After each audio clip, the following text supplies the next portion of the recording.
Hello everyone, good Sunday afternoon on Star Wars Unlimited release weekend. I got a few things or a few thoughts I was going to share about my thoughts. I've got a few things I was going to share on my thoughts about my thoughts, on my personal thoughts on Star Wars Unlimited. Actually, the main purpose of this stream is I'm testing out a new setup here. I've got several things that I want to try out because I want to stream some games I'm going to be playing over the next few weeks because I'm going to be involved in a little online tournament that I'll talk about in a second. But I've got a new camera for over the desk for showing some cards and everything, so I want to make sure it looked okay, the cards were readable. New lens with this main camera up there, so I want to make sure that it looks okay. It doesn't make me look any prettier, so I may have to send it back for that and see just like that. So I just hit the arm. All right, so that's good to know that I need to tighten down the arm that holds the camera. See, done. First test successful. All right. So let's talk a little bit about Star Wars Unlimited. I've talked about it on the show for a couple times about my experiences going out to the Star Wars Unlimited Celebration event.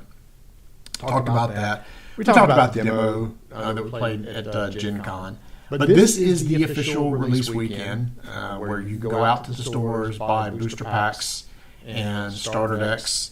And in fact, just today from Miniature Market, mine arrived. I've got a booster box here, and I already had a starter box, but I ordered a second one, mainly in case anybody else wanted to learn or play. I would have extra set that I could hand out, and then I could break down one of these sets because they're unique cards in each of the starter decks that I might want to use in my regular decks. This box, I'm going to keep it closed for now because, talking about the tournament, here's what I'm going to be doing for this tournament. Me and a few other YouTubers and podcasters who play CCGs, Star Wars Unlimited, want to get together and just have this friendly little online tournament among us. And what we're going to do is we're going to start out, the first week is we're going to pick one of the starter decks to use, and it's a round-robin tournament. We're going to play against somebody else using the same starter deck.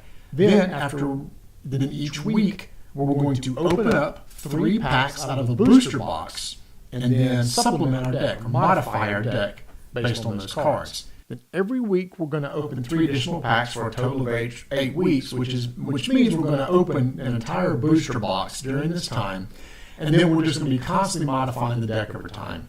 So I thought it'd be a really cool idea to see where a deck starts here and where it can end up. And the rules are you can change your leaders, you can change your bases, so everything is modifiable. The only rules are that whatever cards you substitute or replace must come from what's been opened already from this booster box. So that's why I'm going to leave this sealed for now, and I'm going to be opening it 3 packs per week over time. But what I did yesterday is I went to a local game store, and I bought 3 booster packs because I was just itching to open some booster packs. Everybody else is opening them and showing stuff they're getting over the weekend, so I wanted to get some too.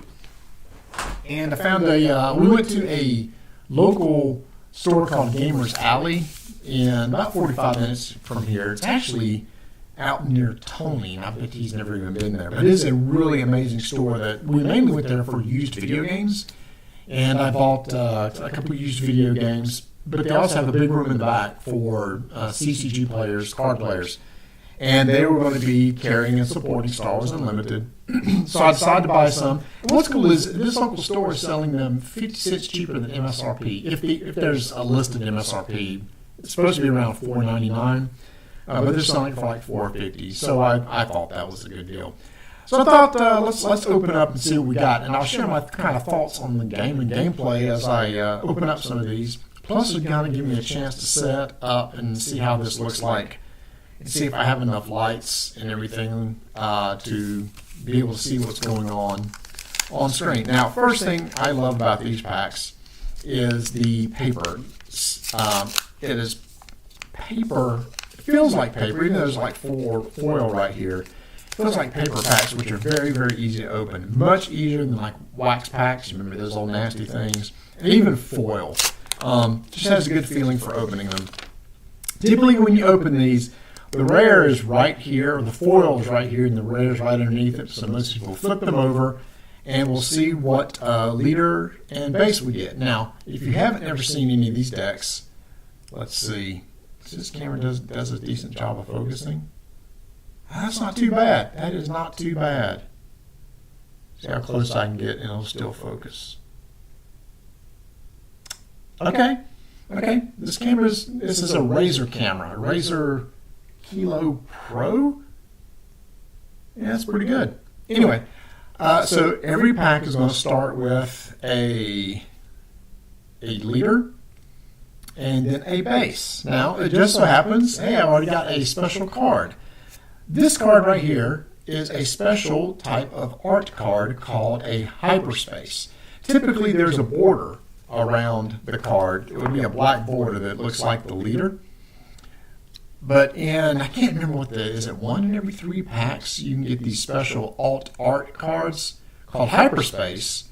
And then there's another type of special card called foil. I'm just testing there we go, now it focuses in.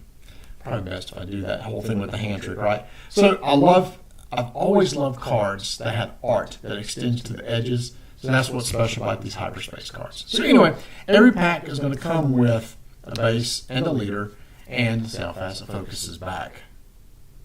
Okay. All right. Sorry. Again, just testing out a bunch of things here. So you always start out with a leader and a base, and when you go to play, you'll have this set out.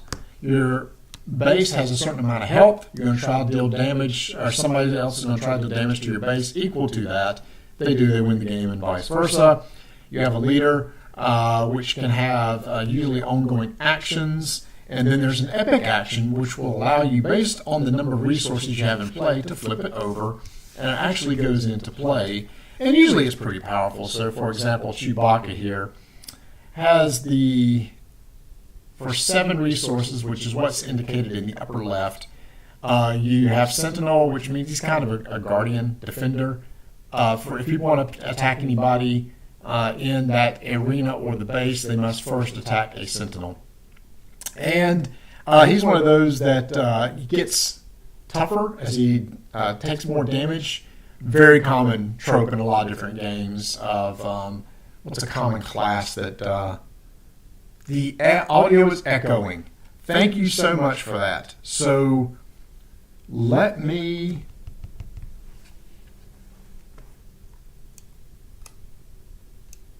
I really should have put on headphones and checked myself, and I think I'm going to see why.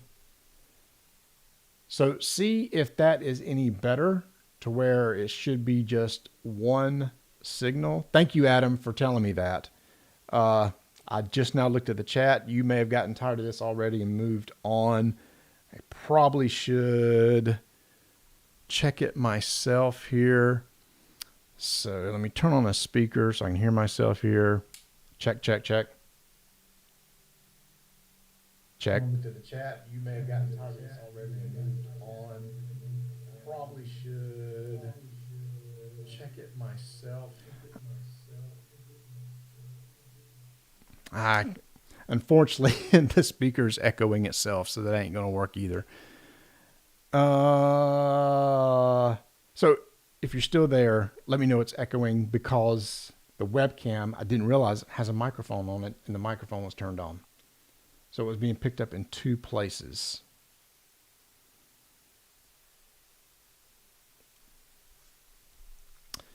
Let me look. See, that mic is good. Check.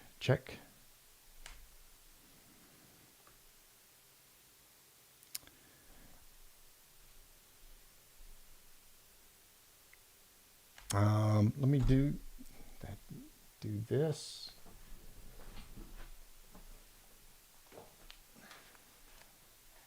Instead of loudspeakers,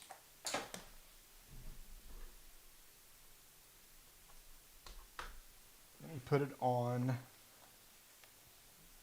headphones, and then we'll see how that sounds.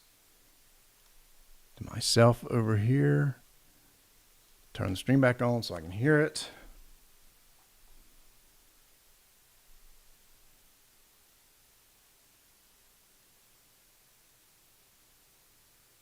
I think that's it. I think I got it.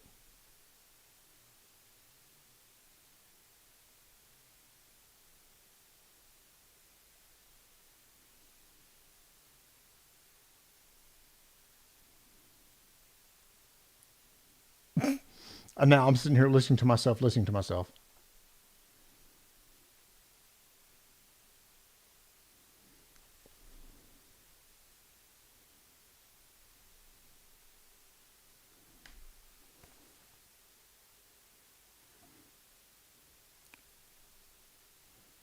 All right.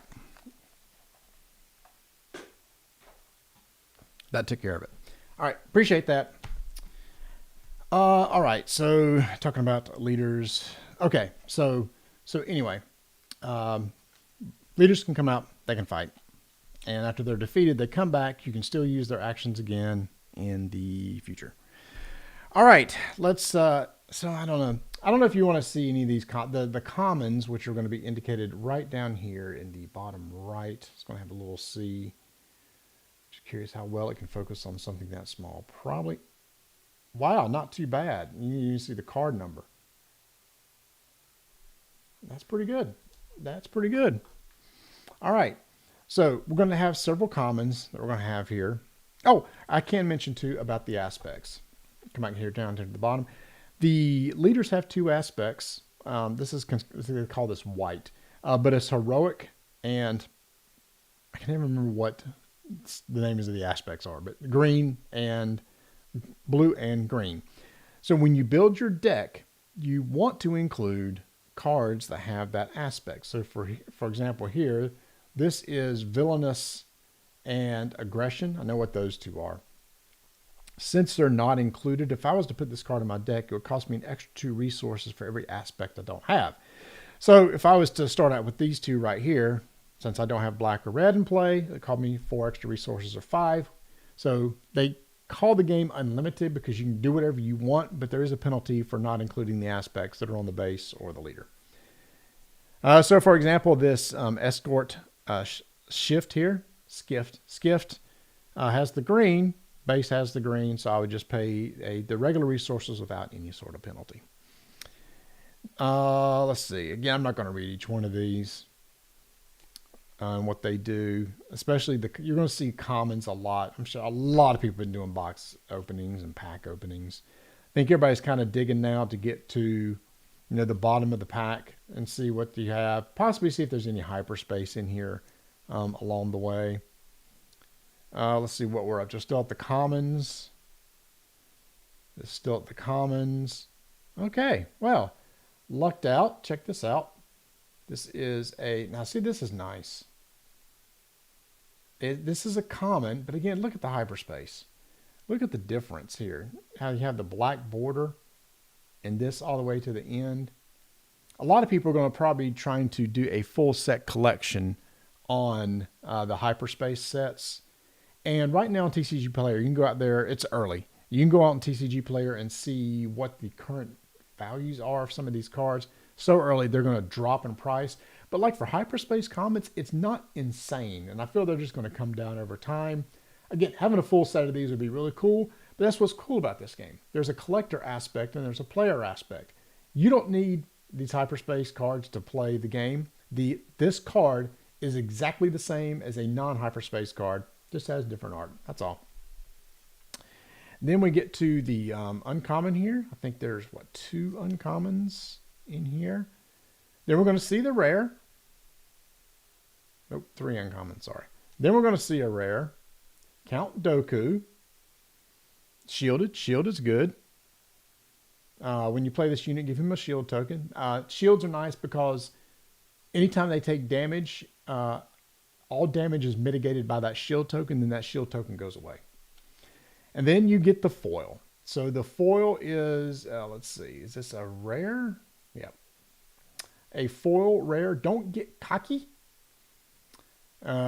Typically, I'm not a big fan of cards with a lot of text on them because they can get really complicated. I haven't read this one, so let's just see what it says because there's a lot of text. Choose a unit one at a time. Reveal cards from your deck until you choose to stop or revealed 7 cards. Okay, I follow that so far. If the combined cost of the revealed cards is 7 or less, deal that much damage to the chosen unit. Put the revealed cards on the bottom of your deck in a random order. Don't get cocky. So it's a push your luck type card. You keep drawing and hopefully deal as much damage as you can. But as soon as you bust 7, nothing's going to happen. Really cool. Really cool. So anyway, yep, nice little foil there. You kind of see it. They look a lot more impressive in person than they do on camera. All right, so that's pack number 1. And I've already got a lot of cards already sorted, and I've got them sorted numerically, actually. I like how they've got these sorted numerically. They're by aspects and then multiple aspects. And then within the aspects, there's like different types, like units, events, etc. And then they're sorted by cost in each one of those, which is, I think I would have preferred by aspect, by type, but alphabetically, as opposed to unit cost. The reason why is because I can find a card quicker. If I know the name of the card, I'll just flip and find it. But since it's by unit cost, I would have to know the unit cost too, since it's sorted that way. All right, so here's who we got here. Sabine Wren, which has been a very popular character. A lot of people are saying that she is being played a lot right now. As an action, just deal 1 damage to a base. That's just nice. Just every turn, tap this or exhaust this, deal 1 damage, and you're good. Let's see what her ability is when she comes into play, though. So she has so this is the amount of damage they deal and the health. On attack, deal 1 damage to each enemy base. Okay, each enemy base is really important here because they're going to have, or they do have, a multiplayer aspect of this game called Twin Suns. They can play 3 or 4 players, and if you've ever played Commander or Elder EDH on Magic, same sort of deal. It's kind of a free-for-all. You can attack anybody that you want. What's different is in this is you'll take in 2 commanders to play because your deck can only have 1 of a kind. It's the Highlander. There can be only 1 EDH. Elder Dragon Highlander is what the H stands for. Same thing here. They call it a singleton. So you have a deck of, I think it's 50 or 60. I can't remember the size of the deck, but you're going to have a single copy of a card. But what's important is obviously you want to attack bases and knock somebody else out. With this card, because it says each enemy base, if you're playing with 3 other players, that means all 3 players are going to take damage to their base. So I have a feeling this is going to be extremely popular in the Twin Suns format. Next, we have Administrator's Tower, just a basic base. What's nice is when you go to tournaments, they should give you access, especially for draft, access to all the bases. So if there's a certain aspect that you want to play, you should be able to pull any base that has that aspect and be able to use it, which is nice. All right. Again, I won't linger too long on the commons here unless there's just something that I think is really interesting. We have talked about units. This is an event played and it goes away. By the way, I haven't talked about how resources work. I do like how resources are handled in this game. Beginning of the game, draw 6 cards. 2 cards go down as resources. Every turn, the end of every round, you're going to draw 2 cards. You can pick 1 card from your hand to put down as a resource. And so that's your resource ramp over time. So in every game that I've played so far, games end around when there's about 8 or 9 resources on the table. So it moves quick. Another big plus for this game. So I was going to say this. Any card that will give you an extra resource quicker is also going to be popular, and they exist. One of them's called Resupply. I think it's a common. We may see that one pop up in here. I don't know if I've seen this one. Guerrilla Attack Pod. Grit unit gets +1/+ plus 0. That means plus damage, plus 1 damage, plus 0 HP for each damage on it. I do like, too, that keywords have a definition right beside of it, so you don't have to reference anything. The only time they don't have it on there is on the hyperspace cards, because they said that because it's there for like the nice art and everything, they didn't want to have a bunch of words on there, so they removed the definitions and it just says grit only, which I am A-okay with. Let's see. We still have the commons. Yes. Common here. Common. What is that? Syndicate lackeys. What is that? I don't know what this character is. Let's see. Common. First, uncommon. Force through. I haven't read this one. Choose a player. That player discards a card from their hand. Then if you control a force unit, you may deal damage equal to a unit equal to the cost of the discarded card. Ooh. Nice. Another uncommon. Here is another uncommon. The rare is right. Huh. Wow. So, okay. Hey, hold on. I can compare something here. So I got a rare of this. The foil. I don't know if you're going to be able to really tell. Foil versus the regular. So you can see the foil treatment versus the non. Well, I guess I should build a deck using these cards. You can have 3 copies of a card in there, and I've already got 2 of this one, so. I'm not a big gambler, though. I'm not a big push your luck type gamer when it comes to this. And then a foil common event, just give a shield token to a unit for 1. Very, very useful. I like that one. And the last pack. Let's see here.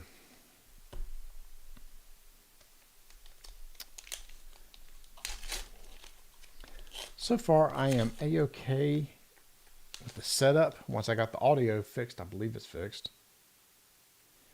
All right. Leia, who has some nice text on her. Attack with the rebel unit. Then you may attack on another rebel unit. Very good. And then if you control 5 more resources as an action, you can deploy it. Hey, I got another hyperspace. Raid 1 gets +1 while attacking. When this unit completes an attack, you may attack this with another rebel unit. All right, so one thing about this camera I do see, I guess it's kind of because of the wide field of vision. It kind of rolls off. Like over here, that looks like it's rolled, but it's flat. So I need to see if there's a way on this camera to change, or maybe it changes that field of vision so it looks flat as opposed to rolled away. Because I'm noticing on these cards, they look like they're, yeah. If you notice, it kind of looks like it's wrapped around, kind of a fisheye thing that's going on here like this, but the card's straight.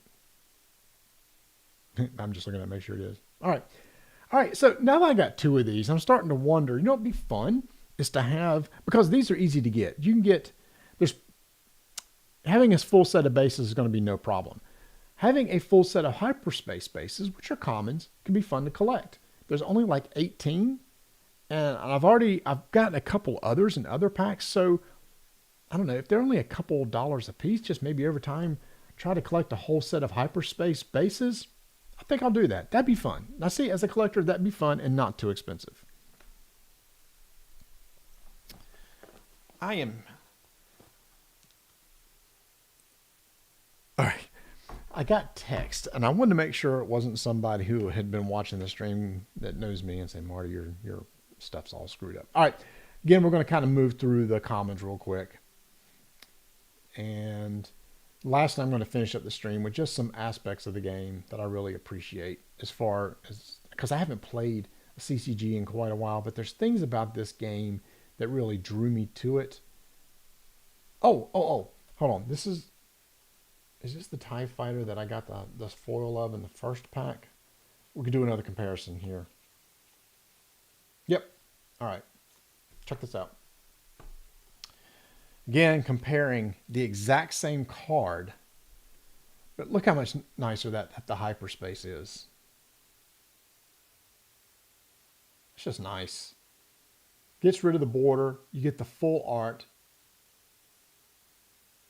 And again, this could come in a foil version, and this could come in a foil version. So the most rare of this is going to be the hyperspace foil. But that's just nice. That just looks good. Whenever I play, if I have a hyperspace version of a card, I will play. I'll play the hyperspace version.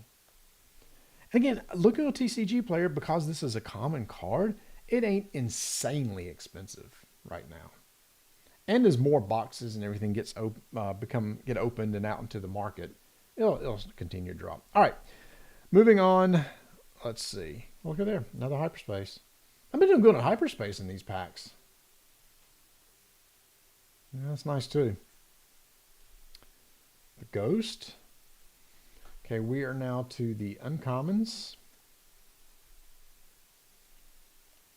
Here is, all right, let's talk about this. I talked about the common bases. Every pack will always have one common base in it. There's also rare bases. I didn't realize the hologram on, is that on all rares? Huh. It looks like it is. It looks like all the rares have a hologram, and I never even noticed that. Right down here at the middle. And the leaders? Okay, I don't know the reasoning behind that. Looks like leaders have them, and the rares have them. Anyway, so on the bases, look, typically all the common bases are 30 health. This is only 25, but you have an epic action. What is an epic action? Epic action is something you can do once per game. So once per game, you can give a shield token to a non-leader unit. I don't know. Almost personally, I think I'd rather have 5 health because I have other cards that I can play that will give shield tokens out. So that's just me. I don't know that I'd ever use this one. And now for the foil. It is a uncommon foil. That's nice. It's hard to see. That's a U right there. The C, there's C, U's, R's, and L's. L's are for legendary. And I did not land any legendary. They would be in the rare slot unless they're a foil. But, you know, that looks nice. All right, so talking about some of the aspects I like about the game. One thing that I appreciate about the game is how fluid it is. You get one action per turn. So when you're playing the game, and let's say I have, you know, some resources out, such as this, and I'm just going to find something. You know, on my turn, I have this card in my hand. It's a unit that will go in one of 2 arenas, which I also like. There's arena, there's a ground arena, there's a space arena. Only ground units can attack other ground units, space units attacking other space units. So I can pay 2 and put this, that is an action I can take. I've played a card. Now my opponent will get to take an action. They can pay resources, play a card, put it into play an event where it resolves it, goes to the discard pile. They can tap the leader for an action, one action, and do its text. And so it's action and then passing back and forth constantly. An action is also me saying, hey, I'm going to attack your unit over there with this unit. Damage is dealt both ways. Or I could say, hey, I'm going to attack the base, deal some damage there. Another thing I could do is just pass. This is kind of a timing thing. Maybe you want to see what your opponent's going to do. For some reason, you want to sit out a turn, so you can say pass, and then they go. You can also take initiative, which I think is one of the most interesting decisions you have to make while playing a game. Initiative means you're going to take a token. You're going to take it over to your side of the table if you don't already have it, and you're going to get to go first the next round. That has actually won or lost games in the games I played before where, hey, I know that if I can just deal 5 more damage to your base, then I'm going to win the game. I have enough sitting out on the table that I think I can probably do it. I'm going to take initiative, and I'm going to go first next turn, and there's really nothing you You can't stop me unless you could do something. They can continue playing unless they have something in their hand that can thwart that. Then I'm probably going to win the game. But if I were to let them go first, they get to draw back up. And maybe there's some card in their hand that takes out a big unit or throws out a sentinel to, well, now I have to deal with that. So see, going first is extremely important. And that decision of taking initiative, I think, is something that's so simple, but it's so strategic as I played the game. I mentioned before that when you have like 7 or 8 resources out here, the game is going to be coming to a close pretty quick. Most games are around 20 minutes. Perfect timing. That means you can get in several games, probably at least 3 games within the hour. The deck building is really easy, just 3 copies of any card. I've talked about the aspects and how that works. It's fast, it's fun. Even opening the packs are fun. You see with the alt art cards, they're kind of cool. And now I don't want to buy a bunch of foils. Let's put it this way. I'm not going to buy foils. Those things are going to be expensive. I don't care. But the hyperspace cards is a cheaper option, especially the commons, that maybe it's like, well, maybe I do want all the bases. And I just kind of work with that over time. And then we'll just see where it goes. I don't know. My main goal is playing the game, not collecting the game. And if I was to land a card that's commanding a lot of money, more than likely I'll probably flip it, sell it, and to pay for stuff I've already bought and kind of break even. I used to do that with Lord of the Rings. Tony and I would play to where we would buy booster boxes, and there were certain factions we really wanted to play. They had foils also, but if we got a decent foil and neither one of us wanted it, we would just throw it on eBay and get money back to invest in, either pay off the boxes that we just bought or invest in another box. And it got to the point where we were kind of breaking even, which is why the CCG never really broke us. It wasn't feeling like, I'm spending all this money, because we didn't sit on cards that had value. We would just flip them because we were playing casually. We were not playing competitively where maybe these cards would be used. Same thing's going to be for me here. I might go and do some draft events every so often. I probably won't get into the constructed because I don't keep up with metas and stuff. There's already metas for this game. There's people that just know this game already inside and out because they've seen all the card spoilers. They've been able to play online on TTS. And I just haven't kept up with it at all. If I was to sit down and play somebody right now, even though I've played many games and build a deck and play against them that really knows what they're doing, I'll get destroyed. That's just not what I'm in for it for. I'm in it for casual fun, draft events, sealed events, Twin Suns, playing with friends, which is typically going to be Tony. And in fact, my first tournament game is with Tony this week with that starter deck format that I told you about. So I'm going to ask him see if he possibly want to stream it online since it's he and I.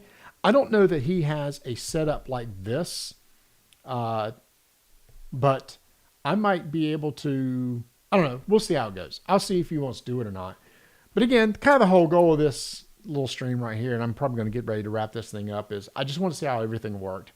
New lenses, new cameras.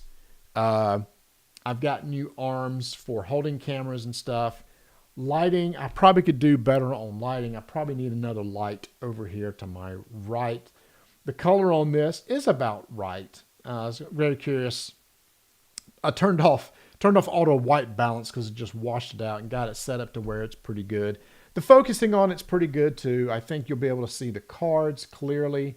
It just takes, like with most cameras, it takes a couple seconds for it to focus in there.